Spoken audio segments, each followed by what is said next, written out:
በዚህ ጊዜ እንግዲህ ኮርስ መሸጥ እየተለመደ መጥቷል። ከ10 ሺህ ብር በላይ ኦንላይን ላይ ገንዘብ ማግኘት እንዴት ይቻላል የሚሉ ኮርሶች በቴሌግራም ሊሆን ይችላል፣ በተለያዩ ዌብሳይቶች እየተሸጡ ይገኛሉ እዚሁ ኢትዮጵያ ውስጥ ማለት ነው። ግን ከኮርሶቹ የሚገኙ ጥቅሞች እምብዛም ናቸው፣ ወይም ደግሞ ኦንላይን ላይ ጀስት የምናገኛቸው ናቸው ማለት ነው። ሶ ዲፕሊ ሜንቶርሺፕ ካልሆነ ድረስ ኮርሶችን መግዛት ያን ያክል በይሳ ጥቅም አለው ብዬ አላስብም። እኔም የተወሰኑ ኮርሶችን ኮንሱም አድርጌ ነበር። ከዛ ከተማርኳቸው ውስጥ ሰብሰብ አድርጌ አሪፍ በሆነ ሁኔታ በፓወርፖይንት አዘጋጅቼ ለእናንተ አስተምራችኋለሁ ማለት ነው። ይህንን ክላስ በዚህ ክረምት በደንብ ተጠቀሙበት። ኦንላይን ቢዝነስ እንዴት መስራት ይቻላል የሚለውን እዚሁ ዩቲዩብ ላይ ቀጥታ በነፃ ማግኘት ትችላላችሁ ማለት ነው። ያው ቪዲዮን በቪፒኤን ማየት እንዳይረሳ። ዛሬ እንግዲህ ይዤላችሁ የመጣሁት ምንድን ነው ዩቲዩብ ለመጀመር ትክክለኛው መንገድ የትኛው ነው የሚለውን ነው። እና ከዚህ በላይ ዋን ቱ ዋን ሜንቶርሺፕ የምትፈልጉ ወይም ደግሞ ዳይሬክትሊ አብረን ቻናል ማሳደግ የምትፈልጉ ሰዎች ቴሌግራም ላይ የአብ ሚዲያ በሚለው አካውንት እኔን ማናገር ትችላላችሁ ማለት ነው። ሶ በዚህ ኮርስ ውስጥ የምናያቸው ዋና ዋና ነገሮች ምንድን ናቸው የሚለውን አሳያችኋለሁ። የመጀመሪያው የዩቲዩብ ስህተቶች ወይም ደግሞ ፓስት ሚስቴክስ ኤቭሪዋን ዋዝ ቶልድ። አብዛኛው ዩቲዩብ ላይ የሚነግሯችሁ ነገሮች በሙሉ እውነት ማለት አይደሉም። ከውስጡ እንዲሁ ገንዘብ ለማግኘት ብቻ ቪዲዮ ለመስራት ብቻ ብለው ዩቲዩበሮች የሚሰሯቸው አንዳንድ ስለ ዩቲዩብ ማወቅ ያለባቸውን ነገሮች ነግራችኋለሁ። ሁለተኛ ከዜሮ መጀመር ወይም ሃው ቱ ስታርት ፍሮም ስክራች፣ ዩቲዩብን ከዜሮ ጀምረን ምንም አይነት ገንዘብ ኢንቨስት ሳናደርግ እንዴት ከዜሮ እንጀምራለን የሚለውን በሁለተኛነት ያለን። ሶስተኛ ዩቲዩብ ጀምረን ላለማቋረጥ ምን ማድረግ አለብን የሚለውንም በዚህ ቪዲዮ ላይ እናያለን። አራተኛ ደግሞ 5 ትርፋማ አይዲያዎች በዚህ ሰዓት ላይ ያሉ ኒቾች ማለት ኮንቴንቶች ማለት ናቸው። ለምሳሌ በዚህ ሰዓት ላይ ወርልድ ካፕ ሊሆን ይችላል፣ ሜቢ ደግሞ ሴንሲቲቭ የሆኑ ጉዳዮች ሊሆን ይችላል። እነሱ ጉዳዮች በዚህ ሰዓት ላይ 5 አዋጭ የሚባሉ ኒቾች የቶቹ ናቸው የሚለውን እናያለን ማለት ነው። አምስተኛ ዩቲዩብ ሪሊ በኢትዮጵያ ይከፍላል ወይ፣ ትክክለኛ የሆነ ማረጋገጫ እናገኛለን ወይ፣ እንጀምር ወይ የምትሉ ደግሞ በዚህ በአምስተኛው ላይ አሳያቸዋለሁ ማለት ነው። ቀጥታ ወደ መጀመሪያው እንሄዳለን ማለት ነው። ሰዎች ስለ ዩቲዩብ ያላቸውን አመለካከት እናያለን። የመጀመሪያው ዩቲዩብ ቀላል ነው ይላሉ ሰዎች። ይሄ ፈጽሞ ስህተት ነው። ምንድነው? ኤኒ ካይንድስ ኦፍ ቢዝነስ፣ ዓለም ላይ ያለ ቢዝነስ፣ የማንኛውም ቢዝነስ ሞዴል ጥረት ወይም ኮንሲስተንሲ ይፈልጋል። ዝም ብለን ከመሬት ተነስተን የምንሰራው ነገር አይደለም። ስለዚህ ዩቲዩብም የራሱ የሚፈልጋቸው ስትሪንግዞች አሉ ወይም ሪኳየርመንቶች አሉ እናንተ ኢንጌጅ የምታደርጉበት። ስለዚህ በጣም ኢዚ ቢዚ ነው። ዝም ብሎ ከሆነ ቦታ ከኤአይ ቪዲዮ አምጥተን ዝም ብለን አፕሎድ የምናደርግበት ቦታ አይደለም። ሰው ዩቲዩብ በጣም ኢዚ ቢዚ ነው የሚባል ነገር ከጭንቅላታችሁ ማውጣት አለባችሁ ማለት ነው። ሁለተኛ ብዙ ቪዲዮ ከለቀቅ ቶሎ ታድጋለህ የሚል ማየት ነው። ይሄ ምንድን ነው? አብዛኛዎቹ ሰዎች ምንድን ነው ከፈለጉ ሲበሉ ሲጠጡ የተለያዩ ቪዲዮዎችን ይሰራሉ። ብዛት ላይ ትኩረት አድርገው ይለቃሉ። ይሄ በጣም ቻናልን የሚጎዳ ነው። ኒች ሰሌክት ተደርጎ ኳሊቲ የሆነ ቪዲዮ እስካልተሰራ ድረስ ዩቲዩብ ቪዲዮውን ቫይራል ሊያወጣው አይችልም ማለት ነው። ሌላኛው ዩቲዩብ ኢትዮጵያ ውስጥ በሚታይ እይታ አይከፍልም የሚል ማየት ነው ማለት ነው። ይሄ ብዙዎችን ኮንፊውዝድ ሲያደርግ ይታያል። ምንድን ነው ሀሳቡ? ከኢትዮጵያ ዳይሬክት በታየ ቪው እውነት ነው ዩቲዩብ አይከፍልም። ግን በኢትዮጵያ ውስጥ ሆነው በቪፒኤን የሚያዩ በተለያየ መንገድ ዩቲዩብን የሚያዩ ሰዎች እኛ ከነሱ ገንዘብ ማግኘት እንችላለን። ዚስ ሚንስ ኢትዮጵያ ውስጥ የተከፈተ ቻናል ገንዘብ አይሰራም ማለት አይደለም።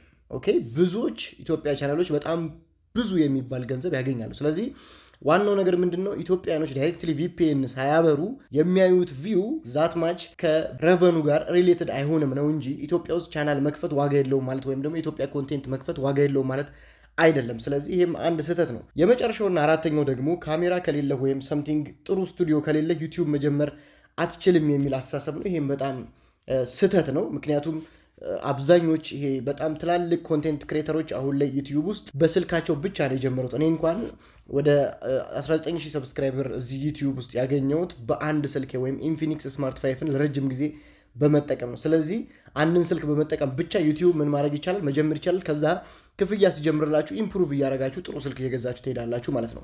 ስለዚህ ትክክለኛ የሆነና ትክክለኛ ያልሆነ ነገር እዚህ ጋር በደንብ ስቶፕ አድርጋችሁ አንብባችሁ መለየት ትችላላችሁ ማለት ነው። ሶ ይሄ ቻፕተር 1 ነው። ቻፕተር 2 ከዜሮ ወይም ፍሮም ስክራች ለመጀመር ኤግዛክት ስቴፖቹን ነግራችኋለሁ ማለት ነው። እነዚህ ስቴፖች ሞቲቬሽን አይደሉም፣ ወይም ደግሞ ለረቨኑ ብዬ ለገንዘብ ብዬ የሰራኋቸው አይደሉም። ትክክለኛ እርምጃ ነው፣ እናንተን ይጠቅማል ያልኳቸው ስቴፖች ናቸው ማለት ነው። ስለዚህ እነሱን አሳያችኋለሁ ማለት ነው። የመጀመሪያው ፒክ ዩር ዋን ኒች። አሁን እዚህ ጋር ትልቁ ስህተት እዚህ ጋር አብዛኛው ዩቲዩበር የሚሳሳተው ይሄ ነው። ቹዝ ዩር ኒች ይባላል። ግን እንዴት እንደሚመርጥ አያውቅም። ለምሳሌ አንድ ሰው የራሱ የሆነ ስኪል አለው። እኔ ከዚህ በፊት የምሰራቸው ቪዲዮዎች ኤጁኬሽናል ናቸው። በትምህርት የተወሰነ አንግል ላይ ፎከስ አደርግ ስለነበር እንደዚሁም በትምህርት ቤት የተለያዩ ተማሪዎችን አስጠና ስለነበረ ከዛ ሀሳብ ተነስቼ ዩቲዩብ ላይ የራሴ ኒች ኤጁኬሽናል ኒች መርጬ ቪዲዮ መስራት ጀመርኩ ማለት ነው። ከዛ አሪፍ እየሆነ ሄደልኝ ማለት ነው። ስለዚህ እናንተስ ያላችሁ ስኪል ምን ይመስላል? ስለ አንድ ነገር በደንብ መናገር ከቻላችሁ ያንን ኒች መምረጥ አለባችሁ ሊሆን። ስለዚህ ስፖርት ሊሆን ይችላል፣ ኢንተርቴንመንት ሊሆን ይችላል፣ ሃው ቱ ስታይል ሊሆን ይችላል። የሆነ ስፔሲፊክ የሆነ ኒች መርጣችሁ አንድ ሀሳብ ወስናችሁ መስራት ትችላላችሁ ማለት ነው። ሁለተኛው ቻናል ክሪኤሽን ነው። ይሄ ምንም አይነት ትልቅ የሆነ ስቴፕ አይፈልግም። ጀስት ኢሜይል መክፈት ነው። ኢሜይል ከከፈታችሁ በኋላ በዛ ኢሜይል 2 ወይም 3 ቪዲዮዎችን ትመለከታላችሁ። ቢኮዝ አሁን ላይ አካውንት ሂስትሪ የሚባል ነገር ስላለ ሂስትሪ ቢውልድ ካረጋችሁ በኋላ ቻናላችሁን ክሬኤት ቻናል የሚል አለ። ቀጥታ ሄዳችሁ ቻናሉን ክሬኤት ማድረግ ነው። በዛ ውስጥ የራሱ የሆነ ስቴፕ አለው። የቻናል ስም አለ፣ የቻናል ዲስክሪፕሽን አለ፣ ፕሮፋይል ፒክቸር ኤንድ ባነር አለ ማለት ነው። ይህንን የፈለጋችሁትን ኤአይ በመጠቀም እንዲረዳችሁ ማድረግ ትችላላችሁ ማለት ነው። አሁን ላይ ቻት ጂፒቲም ሆነ ጄሚናይ የፈለጋችሁን ሎጎ በፈለጋችሁት መንገድ መስራት ይችላሉ። ስለዚህ እነሱን በመጠቀም ቻናል ክሬሽናችሁን ሴታፑን ማስተካከል ትችላላችሁ ማለት ነው። ሶስተኛው ቻናል ከከፈታችሁ በኋላ ወይም ከዛ በፊት አንድ ቪዲዮ ብቻ ሰርታችሁ አፕሎድ ከምታደርጉ 3 በዛ ኒች ጉዳይ ያሉ ቪዲዮዎችን ተከታታይ ቪዲዮዎችን መጀመሪያ ሬዲ አድርጋችሁ አፕሎድ ማድረግ ጀምሩ። ያኔ እንዳትሰላችሁና ከአንዱ ቪዲዮ ብቻ ቪው ጠብቃችሁ ተስፋ እንዳትቆርጡ ያደርጋችኋል ማለት ነው። አራተኛ ሰርች ኢንጂን ኦፕቲማይዜሽን ወይም ኤስኢኦ ነው። ይሄ ምንድን ነው የሚያሳየን? ኤስኢኦ ማለት አንድን ቪዲዮ አፕሎድ በምናደርግበት ጊዜ የምናስገባቸው ነገሮች ናቸው ማለት ነው። ለምሳሌ ታይትል፣ የቪዲዮ ታይትል ወይም ደግሞ ሰዎች ሰርች ሲያደርጉት ሊያገኙበት የሚችሉበት መንገድ ታይትል ይባላል። ዲስክሪፕሽን የምንለው ደግሞ ስለ ቪዲዮ ያለን ምልከታ ወይም ስለ ቪዲዮ ስለምንድን ነው የሚያወራው የሚለውን ለዩቲዩብ የምናሳይበት ነው ማለት ነው። ለምሳሌ ቪዲዮ ስለ ኢንትራንስ ኤግዛም ከሆነ እዚህ ጋር በደንብ አድርጋችሁ በዝርዝር ስለ ኢንትራንስ ኤግዛም መሆኑን የሚገልጽ ዲስክሪፕሽን ያስፈልጋል። ሃሽታግም አስገብታችሁ ማለት ነው። ሌላኛው ምንድነው? ታግስ ነው። ታግስ የምንለው ዛትማች ይሄን ያክል በጣም ኢምፖርታንት ባይሆንም ነገር ግን ዩቲዩብ አልጎሪዝም የእናንተን ቪዲዮ እንዲረዳ ያደርገዋል። ስለዚህ ታግ ቦታ አለ። እዛ ታግ ላይ አንዳንድ ቃላቶችን በኮማ እያስገባችሁ ቪዲዮ አፕሎድ የምታደርጉበት መንገድ ነው ማለት ነው። ተምኔል የምንለው ደግሞ ሁላችሁም እንደምታውቁት ቪዲዮችን ላይ ያለ ከቨር ፎቶ ነው።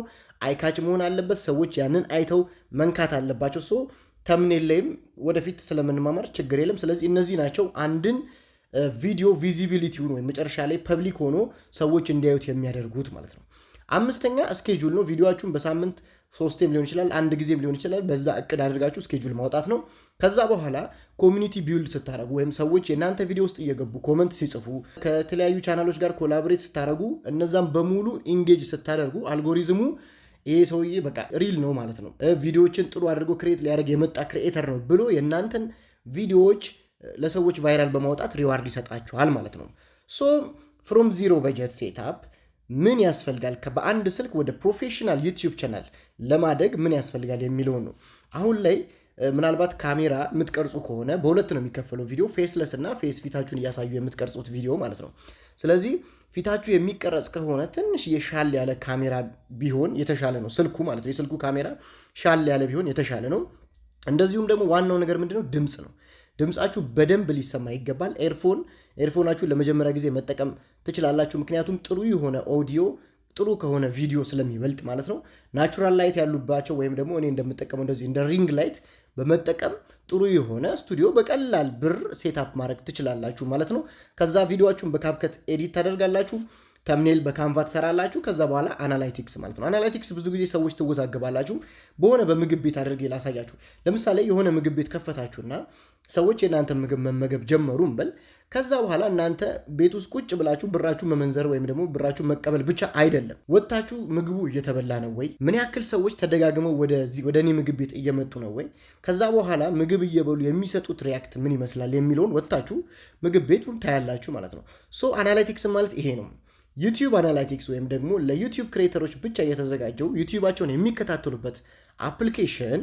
ይህ አፕሊኬሽን ምንድነው የሚጠቅመው? ቪዲዮአችን እየታየ ነው፣ ምን ያክል ሪል ታይም አለው፣ ምን ያክል ኢምፕሬሽን አለው፣ ምን ያክል ክሊክ ስሩ ሬት አለው። እነዚህም በሙሉ በጣም ብዙ ሜትሪክ ኢንፎርሜሽኖችን የሚሰጠን ቦታ ነው። ስለዚህ ይሄ ራሱ ቀጣይ ለምንሰራው ቪዲዮ በጣም ትልቅ አስተዋጽኦ ስላለው ሞር ፎከስ ማድረግ ያለባችሁ። ስለዚህ ቻፕተር 3 4 እና 5ን ደግሞ በቀጣይ ቪዲዮ ይሄ ቪዲዮ እንዳይረዝም በቀጣይ ቪዲዮ አቀርብላችኋለሁ ማለት ነው። የራሱን ገንዘብ በሶሻል ሚዲያ ላይ መስራት ለሚፈልግ ሰው ቪዲዮ እንዲደርስ ላይክ ማድረጋችሁን አትርሱ ማለት ነው። መልካም ጊዜ